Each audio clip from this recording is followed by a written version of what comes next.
We are back, and next in our Alekhine series, we've got ourselves a 2-knight c3, and this one is pretty high on the list of frequency, especially at lower levels, because people are like, oh no, here he come, the Alekhine is here, no.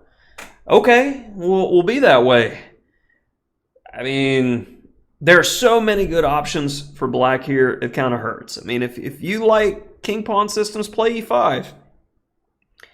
If you don't mind playing the check system or Philidor, d6. Completely fine. Personally, though, I recommend a d5 because it is the best theoretical choice. And after writing a book on the French defense, I was pretty comfortable with a lot of the resulting pawn structures after e5. But this game is a little bit different because my opponent, who is about 2500 Lee chess, decides to play knight takes d5, and we have ourselves an awkward position immediately. And I can say with a level of certainty, which is almost 50%, I don't cover this in my course, because this is weird, and it's definitely equal. The knight on e3, it's going to be in the way. It's going to have to move again. My knight on e5, I like it a little bit better. So I like these types of creative positions because you can showcase your problem-solving ability as a player. So as I'm going through, try to play solitaire chess and figure out what you would do as the game is progressing. So knight e3 was played. First, it's a focus on development. Well, how are we going to get our pieces out and where should they go? My first thought looking at the position was, I'd like to get the c8 bishop out before playing e6, but that's not going to do. It's just not going to do. So then I went with my immediate instinct was, okay, he'll play d4 if I don't do something about it. So either c5 or knight b to c6 are very suitable answers. I'm not so worried about the move f4 because I feel like that will be weakening to his pawn structure, and my knight will just hop to g6. It's an Alekhine after all. We're used to knights hopping around, so why not? And then in this position, my opponent goes knight f3, and the engine likes taking on f3 and then going g6. I went a little bit more creative because I said to myself, I want to develop the c8 bishop. Your knight on e3 sucks. Shall we trade, sir?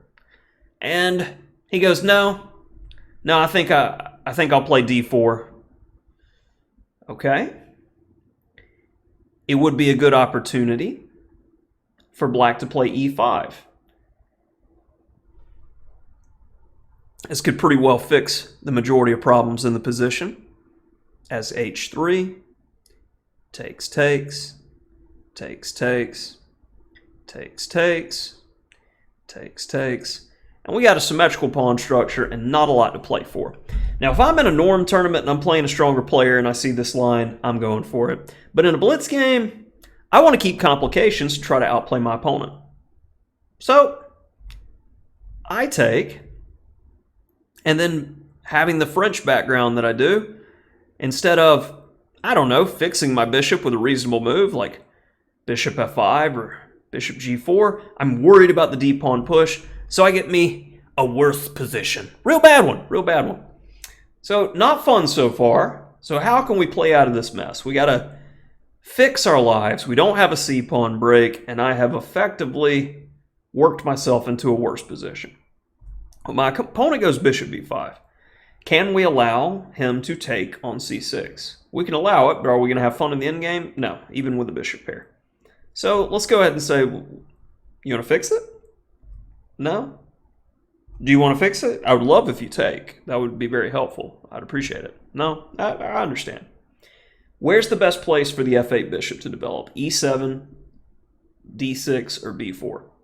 b4 gets tempoed. You don't want to do that. c3 or a3. More than likely c3. On e7, you typically only want to put a bishop there if you're breaking a pin. So we have the option to be more aggressive. You should take the more aggressive option. He goes c4.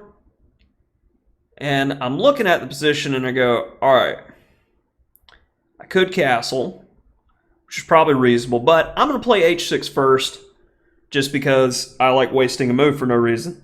Honestly, this game was played so long ago, I can't even remember rationale. c5. This helps tremendously with my bad position, though, because that's going to open up a hole on d5. And if I can get a knight there, get my bishop on c6, c5 is definitely rushed. It's a move that can be played any point in time. White should be looking to consolidate the position. Queen d2, I castle, and then he puts his rook on the c and d files, and only then does he look to push.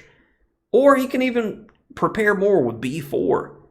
I don't exactly have an aggressive position to test him. Lack of patience really cost white here. c5. And now already after rook b1, we went from white had a big edge if he was patient to black's equal. And this is 2,500 with white. Again, you should feel confident in the fact that everyone screws up in almost every game that they play a lot. Bishop f6. Now if he's getting it going over here, that's fine. I got a nice escape square for my knight, and I'm gradually starting to get out of this bind. He should play b5 here in order to limit the scope of my French bishop on d7, if you will. But after bishop c4, the tide has completely changed, and black is better after bishop c6. Grab, grab, and hey, you got a good-looking bishop there. My bishop's been bad the whole game. Would you, like to trade? No? It's okay. Starting to see how the backwards pawn on d4 is becoming a target. Rook on the a file is magically developed, and he didn't even move. Bishop f4. Sure, lock it down. And I wasn't satisfied with just playing, say for instance, bishop takes, followed by c takes, where black has a solid edge here. I wanted to play something a bit more dynamic and keep complications in the position. g5. And after bishop g3, bishop e4.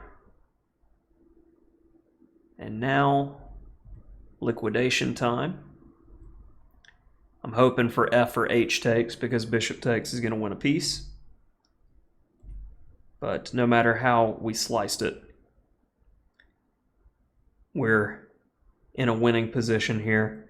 And white resigned, but I've got a few more moves in here for some reason. Maybe because I found it interesting. Knight g4, bishop g7, takes, takes. Simply defend the h-pawn. And after queen f3, no reason to give unnecessary counterplay. Queen f4 shuts the door, as you don't have too many options here. You're either taking or playing queen d3, in which case I'm defending the c-pawn. The only chance white has, well, two. You can either mate me, which is going to be quite difficult from the defensive nature of black's position, or you can win the c-pawn in order to try to get a passer and put all your hopes and dreams in it. Queen f4 kills both of those ideas, and with it, we have another sketchy, mostly because my middle game play, Alekhine game, into books. Yeah, I'm not too optimistic so far. Will my games get better? Find out on the next episode.